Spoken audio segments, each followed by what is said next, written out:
só para tirar a dúvida, tá? João capítulo 3, eu vou ler dos versículos 1 até o 15. E eu vou orar antes de ler. Senhor, que seja claro, que seja profundo, que seja significativo, que seja forte, e tudo aquilo que a nossa alma anseia, e que até nos falte adjetivos para dizer. Que assim seja à medida em que a gente lê esse texto e que a gente refletir sobre ele. Que teu Espírito Santo sussurre como um vento calmo no nosso ouvido e no nosso coração, nos dando uma compreensão do texto que até então a gente talvez nunca tenha parado para pensar. Mas que o que é mais importante para a gente é ter a convicção de que o teu doce nome, além de ser dito pelos nossos lábios, de que o teu doce nome também fala a nós. Eu te agradeço por esse recomeço e eu peço para que nessa noite seja mais uma noite de convicção de que o Senhor falou conosco. Em teu nome eu oro. Amém. João 3 diz assim: havia entre os fariseus um homem chamado Nicodemos, autoridade entre os judeus, e ele foi encontrar-se de noite com Jesus e disse-lhe: Rabi, sabemos que és mestre vindo de Deus, pois ninguém pode fazer os sinais que tu fazes se Deus não estiver com ele. E Jesus respondeu: em verdade eu te digo que ninguém pode ver o reino de Deus se não nascer de novo. Então ele perguntou a Nicodemos: como um homem velho pode nascer, pode entrar no ventre da sua mãe e nascer pela segunda vez? E Jesus respondeu: em verdade te digo que se alguém não nascer da água e do Espírito, não pode entrar no reino de Deus. O que é nascido da carne é carne, o que é nascido do Espírito é Espírito. E não te admires de eu te dizer: necessário vos é nascer de novo. O vento sopra onde quer, e ouves o seu som, mas não sabes de onde ele vem, nem para onde vai. Assim é todo o que é nascido do Espírito. Perguntou Nicodemos: como pode ser isso? Jesus respondeu: tu és mestre em Israel e não entendes dessas coisas? Eu vou ler só até o 10. Perguntou-lhe Nicodemos no versículo 9: como pode ser isso? Jesus lhe respondeu: tu és mestre em Israel e não entendes essas coisas?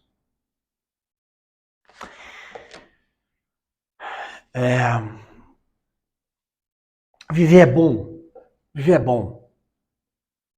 Quem não está bem, quem pensa em morte, é porque de alguma maneira, no mínimo, na alma, não está bem. Porque viver é bom. Ainda que seja difícil, mas viver é bom. Mas eu me lembro do que disse Guimarães Rosa. Guimarães Rosa disse que viver é perigoso. E ele tem razão. Por que viver é perigoso? Porque a gente não tem poder sobre o viver, ainda que a gente queira. Ainda que a gente queira ter o domínio da nossa segunda-feira amanhã, a gente não tem. Nós não temos o poder de segurarmos, a gente não tem o poder de dominar as contingências da vida. A gente não consegue reter e dizer amanhã será assim. E por mais que eu e você tenhamos feito projetos lindos para 2024, não há nenhuma garantia de que vai acontecer. Não tem nenhuma garantia de que vai rolar. É por isso que viver é difícil. Viver é bonito, é bom, mas é difícil demais.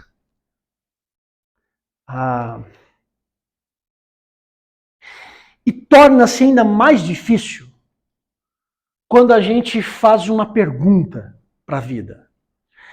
Porque quem quer, de alguma maneira, se submeter ao ensino de Jesus de Nazaré, quem quer tentar ser seguidor de Jesus, ele faz uma pergunta que a gente sempre ouve, e eu já ouvi essa pergunta logo quando eu entrei na igreja, lá em 1995.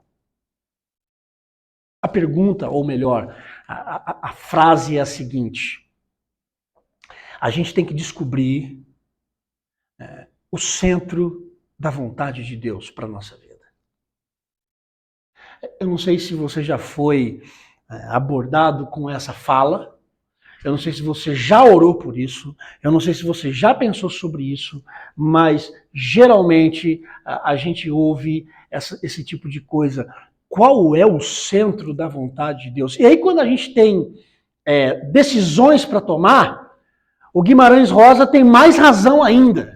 É mais difícil ainda viver quando a gente tem que tomar decisão. Com quem que eu vou casar? Como é que eu vou fazer? Como é que eu vou seguir? A gente fica doido, principalmente quando tem as encruzilhadas. E aí o gato de botas também serve para dizer qual é o caminho que você quer seguir. Não sei. Bom, se você não sabe, qualquer caminho serve. Se alguém não sabe para aonde quer chegar, qualquer caminho serve. Qual é o centro da vontade de Deus? Como é que a gente chega nesse lugar? Porque quem quer andar com Jesus e quem quer andar com Deus quer chegar nesse lugar, porque ele é bom, porque é perfeito, é agradável. A gente poderia até pensar um pouquinho sobre isso em um outro momento, porque às vezes o bom que a gente projeta não é o bom que Deus quer pra gente. Às vezes bom é ficar como tá, mas para Deus bom é quebrar você para fazer de novo. E aí o conceito muda. Mas a verdade é que a gente tem 2024 pela frente, ou pelo menos esperamos que tenhamos, porque se Deus disser assim, Vila, você não vai passar daqui de 10 segundos agora, você vai morrer agora, acabou. Pelo menos aqui. Mas se ele me der mais oxigênio, como é que eu faço da minha vida esse lugar de tomar decisões, de viver no trabalho, de projetar coisas, de desenvolver relacionamentos, e em cada uma dessas esferas eu falo assim, eu estou desfrutando do centro da vontade de Deus, eu estou nesse lugar. Como é que a gente descobre o centro da vontade de Deus? Bom, algumas pessoas ou alguns gurus do mundo religioso vão dizer, não, você tem que me ouvir e fazer o que eu digo e prestar relatório a mim. Pessoas assim querem, na verdade, exercer poder e autoridade sobre os outros e manter essas pessoas reféns sobre elas. A gente tem inúmeras maneiras para tentarmos descobrir se a gente está no centro da vontade de Deus. Como é que é esse lugar? E eu escolhi esse texto porque ele me é perturbador. Ele é perturbador porque ele está falando de alguém que, na época de Jesus, conhecia muito bem as Escrituras, conhecia muito bem o texto, manuseava muito bem o texto. A gente está falando de um cara chamado Nicodemos, que era autoridade entre os judeus. Era alguém que tinha patente, pedigree. Um cara que todo mundo dizia, é o Nicodemos. Ok. Quando ele fala, a gente para ouvir. E esse homem tem algo tem uma inquietude na alma. Ele quer chegar perto de Jesus porque ele quer saber sobre as coisas que saem da boca dele. Então, como ele é um homem que conhece demais, ele não quer mostrar vulnerabilidade. E como ele faz, e na maioria das vezes a gente também faz, a gente procura não revelar a nossa vulnerabilidade e a gente faz isso às escondidas, às escuras. E foi o que Nicodemos fez. O Nicodemos procurou Jesus numa hora em que ninguém iria procurá-lo. De noite, quando o sol já se escondeu, ele então, na surdina da noite, amontoando sobre o seu coração todos os papiros que ele tinha decorado em mente, todos os textos de Moisés que ele tinha decorado em mente, ele junta tudo isso e vai na surdina da noite para falar com Jesus. Porque o que esse homem está fazendo é um absurdo, então eu preciso falar com ele, afinal de contas, eu sei como manejar essas coisas. Então ele vai. E ele chega dizendo para Jesus, olha, mestre, a gente sabe que você vem da parte de Deus, porque tudo que você está fazendo não tem como negar que não vem de Deus. E a partir daí, o que Jesus faz com Nicodemos é um pouco das vezes do que ele faz comigo e faz com a gente. Essa falsa pretensão da gente dizer, eu conheço Deus. Eu o tenho sobre o meu poder.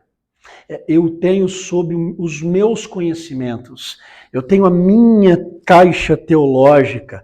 Então eu pego Deus e empurro ele dentro dessa caixa. Você tem que caber aí. O que Jesus faz com Nicodemos é falar sobre o reino de Deus. E ele olha para Nicodemos e diz assim, olha, não tem como você entender sobre o reino de Deus se você não nascer de novo. Uau, isso é uma afronta. Como assim, cara pálida? Eu conheço todo o texto. Como assim tem que nascer de novo? O que você está dizendo? E eu acho fantástico, porque a sabedoria de Jesus torna o conhecimento de Nicodemos infantilizado. A sabedoria de Jesus revela que o conhecimento do Nicodemos é um conhecimento infantil, tal qual o meu, tal qual o seu, por muitas vezes. Quando Jesus fala sobre nascer de novo, ele não entende. Ele acha que tem que... como é que eu sou velho, nascer, entrar de novo dentro da barriga da minha mãe, como é que é esse negócio? E Jesus fala, não, cara, não é da carne, não é do sangue, é nascer da água, é nascer do Espírito.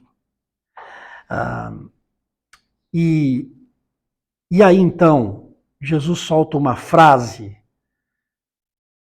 fantástica, que é a frase que me segue hoje à noite para compartilhar mais profundamente. Quando ele diz, o vento sopra onde quer, ouves o seu som, mas não sabes de onde ele vem nem para onde vai. Assim é todo o que é nascido do Espírito.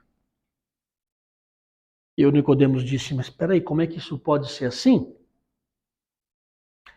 E Jesus disse, você é mestre em Israel, você é PhD em teologia, você estudou teologia no lugar mais profundo aqui de Israel, a sua escola rabínica é extremamente conhecida e você não entende sobre essas coisas?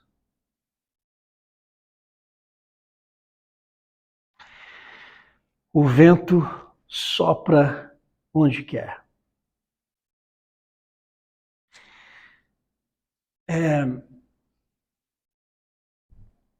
Quando eu penso em descobrir o centro da vontade de Deus, num momento importante como hoje, que é um recomeço, olhando para esse texto e olhando para essa história, só me vem uma figura: o barco. Porque eu sou um barco.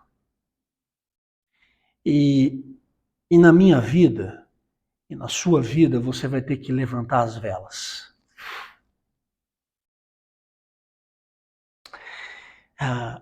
Essa é a sua tarefa. Mas Vila, mas como é que eu vou descobrir se eu tenho que sair do emprego A e ir para o emprego B? Bom, além de orar, levante as velas e vai. Vila, como é que o que eu faço? Eu continuo nessa relação, eu não continuo, eu faço A ou eu faço B. Bom, você vai ter que levantar a vela. Porque se você acha que Deus vai dar uma caixinha de respostas para você, assim, ó, você vai morrer. Sua vida vai parar. E você não vai fazer absolutamente nada. Sabe por quê? Porque a beleza da vida cristã é que a gente precisa assumir responsabilidades com aquilo que a gente faz. A maturidade cristã é exatamente isso. A gente aprender a tomar decisão. Quem não toma decisão na vida e empurra as decisões, pastor, conselheiro, A, B ou C, é porque não entendeu a beleza de levantar as velas e deixar que o vento sopre. Na vida, a gente, por tantas vezes, a gente levanta a vela e a gente não vê o vento soprar. Sabe essa sensação de que a gente fez o que a gente tinha que fazer, mas parece que a gente não sai do lugar? Pois é. Aí quando isso acontece, o que é que a gente faz? Quando não tem vento, o que é que a gente faz? A gente assopra.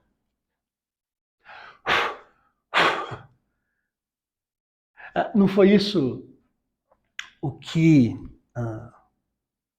o Abraão fez? Essa história é antiga. Deus disse para Abraão e para Sara, vou dar um filho para vocês. Uau, mas a gente é velho. Zé, levanta a vela, porque eu vou dar um filho a vocês. Eles levantaram a vela, mas não tinha vento. O que é que o Abraão e a Sara decidiram fazer? Vamos dar uma ajudinha para Deus, porque acho que ele esqueceu de soprar na vela. Acho que ele esqueceu do filho. E aí a Sara disse, bom Abraão, meu filho, meu marido, deite-se ali com a nossa serva. E foi isso que ele fez, ele não é besta, deitou com a serva, ela engravidou, pronto. A gente assoprou, olha, e andou, chegou o filho. E aí Deus diz assim, então, mas quem disse que era com a serva? Eu disse que você, Abraão, ia ter um filho com a sua mulher. Agora você tem um problema. Você tomou uma decisão. Não tinha vento. Se não tinha vento, era para esperar o vento chegar. E se não tem vento, fica parado. Eu não estou dizendo que na vida a gente tem que ficar parado esperando tudo. Não é isso. O que eu estou dizendo é que existem momentos da vida em que a gente pede para Jesus, pede para Deus, faz algo. E aí a gente precisa hastear as nossas velas e ficarmos atentos ao sopro do Espírito. Porque o Espírito vai soprar. Mas olha o que Jesus fala sobre o vento. Porque a palavra vento aqui é a mesma palavra para espírito no grego original. Pneuma. E olha o que Jesus fala sobre o vento ou o espírito. O espírito que é esse vento. Ele sopra onde quer. Você pode até ouvir o som, mas você não sabe nem de onde vem, nem para onde vai. Assim é todo que é nascido do Espírito. Quem é nascido do Espírito não está pautado em papiro. Quem é filho, quem é movido pelo Espírito, quem é nascido do Espírito, não está pautado nos raciocínios lógicos e teológicos que você formula para a sua vida. Quem é movido e nascido pelo Espírito, levanta a vela e deixa que o Espírito sopre e conduza. E isso é viver pela fé. É a gente não ter a resposta pronta, mas eu levanto a vela e me movimento à medida em que o vento sopra e eu vou andando na onda. Mas se em algum momento da vida não tem vento, é porque eu também preciso ter discernimento que o Espírito não está soprando agora e eu preciso parar e eu vou parar e esperar. Mas não é um esperar passivo, não é esse esperar anêmico, apático, é um esperar ativo, na esperança, essa esperança que me move, que me faz limpar o barco, que me faz tirar as águas, a podridão, as coisas que estão aqui dentro. E talvez esse seja o momento de parar em alto mar. É isso. Mas não é porque a gente para que eu sou o agente para mover isso, que eu sou o agente principal para mover o barco.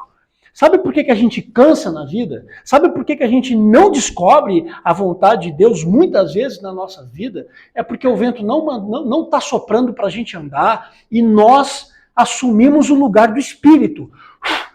A gente sopra porque a gente insiste no processo. E tem um outro movimento.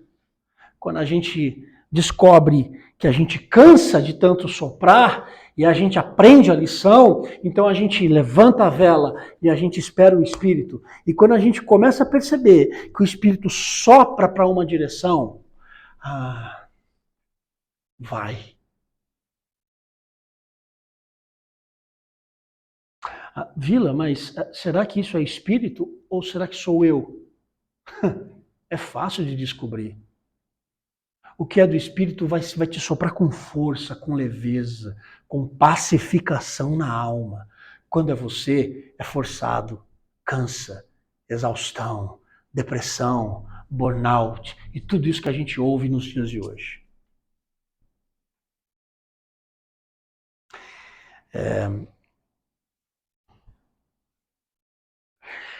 Jesus diz assim: você é mestre em Israel, Nicodemos, e você não entende de nada disso.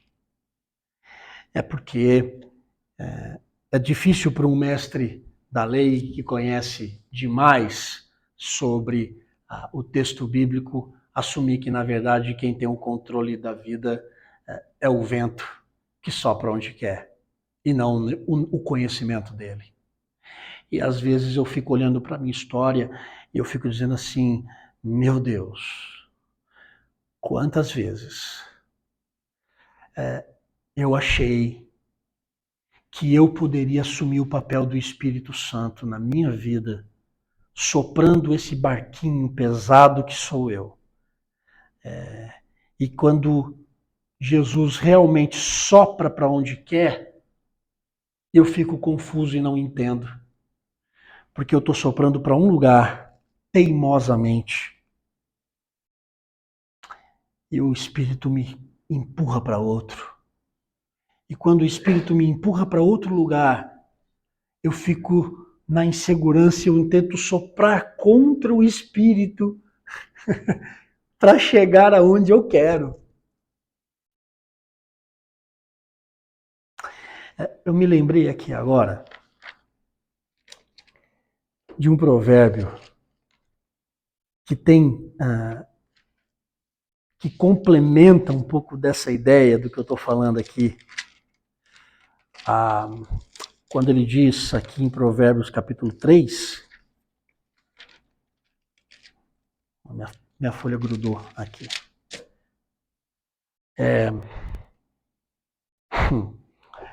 Provérbios capítulo 3, versículo 5 diz assim: confia no Senhor de todo o coração e não no teu próprio entendimento. Reconhece-o em todos os seus caminhos e ele endireitará as tuas veredas.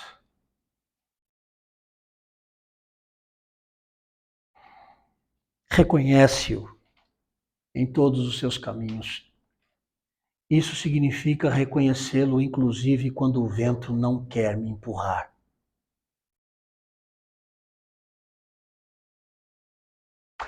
Reconhecer, inclusive, quando o vento está dizendo assim, eu não vou te mover agora. É hora de parar. E nessa hora, quando o vento não sopra, e a gente aprende a parar, nesta hora o parar é andar. Porque quem anda no seu próprio entendimento e não confia no sopro do Espírito, não anda. Quem quer andar sobre o seu próprio conhecimento, quem quer andar sobre o seu próprio poder e sobre o seu próprio entendimento, é um Nicodemos na história, que acha que sabe demais. E para ensinar, às vezes, pessoas que acham que sabe demais, o Espírito então diz assim, bom, eu vou parar de soprar, porque você precisa agora aprender a parar.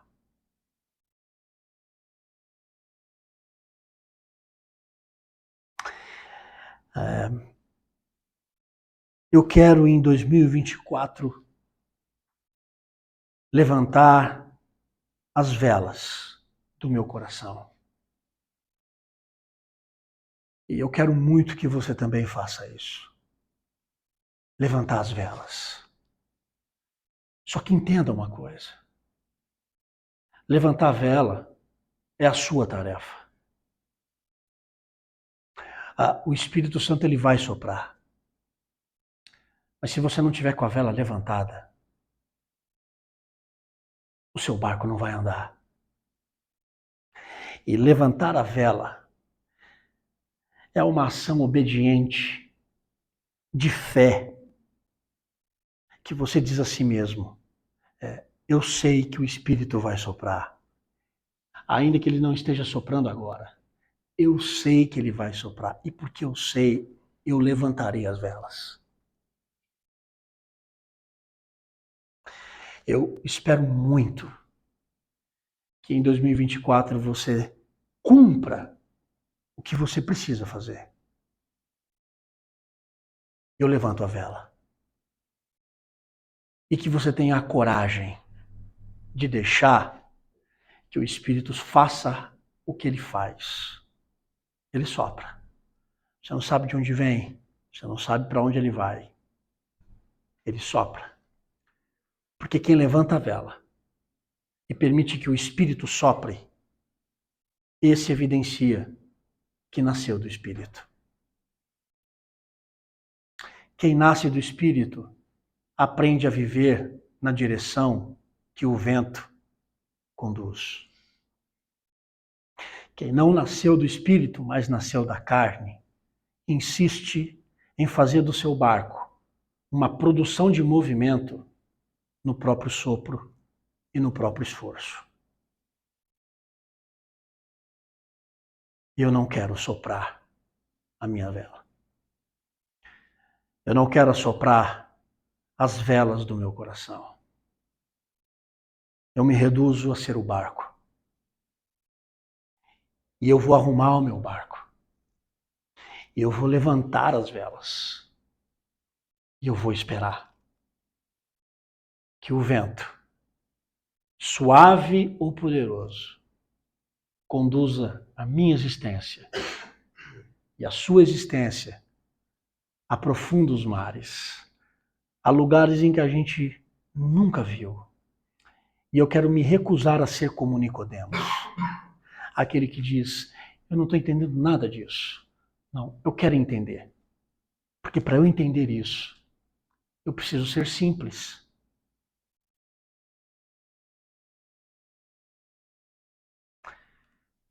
Levante as velas. Levante as velas. E você vai descobrir o que é o centro da vontade de Deus quando o Espírito soprar e quando ele parar. Se você deixar que ele sopre e você se movimentar, você já está no centro e na direção da vontade de Deus. Mas se o vento soprar e você soprar contra o vento, ou se o vento não mover naquele momento da sua vida e da sua história, e você insistir em movimentar a cada passo que você, a cada sopro que você der na sua vela, além de cansar, isso te leva para mais longe desse lugar que é bom, que é leve, que é poderoso, que é milagre, que é um lugar de cura, um lugar de milagre, um lugar de restauração, um lugar de novas vistas. Eu quero ser levado para o fundo do oceano, porque eu sei que eu vou ver coisas que eu não vi até hoje. Mas a gente só vai encontrar esse lugar. Levante as velas e deixe que o Espírito sopre. Vamos orar? Vamos ficar em pé e vamos orar.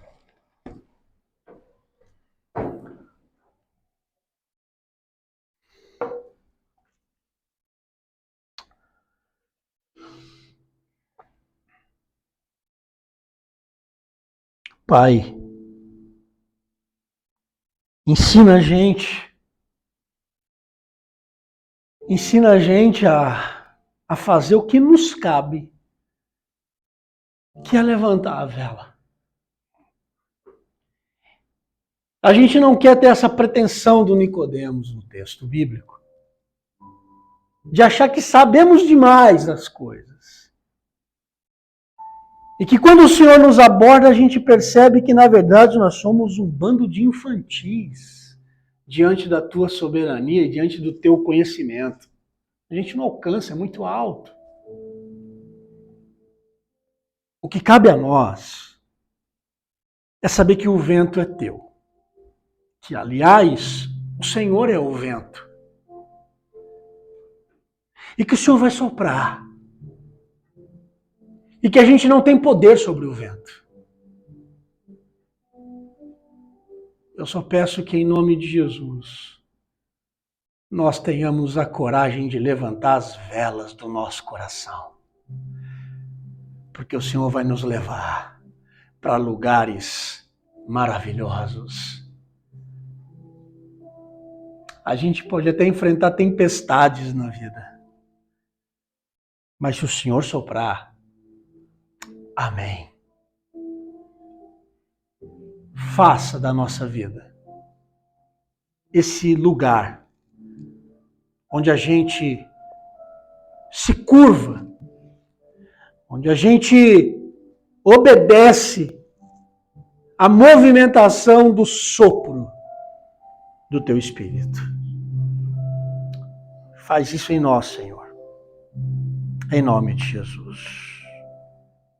Que a graça do Senhor Jesus, o amor de Deus o Pai, a comunhão e a consolação do Espírito Santo esteja sobre você, filho e filha amada do Senhor.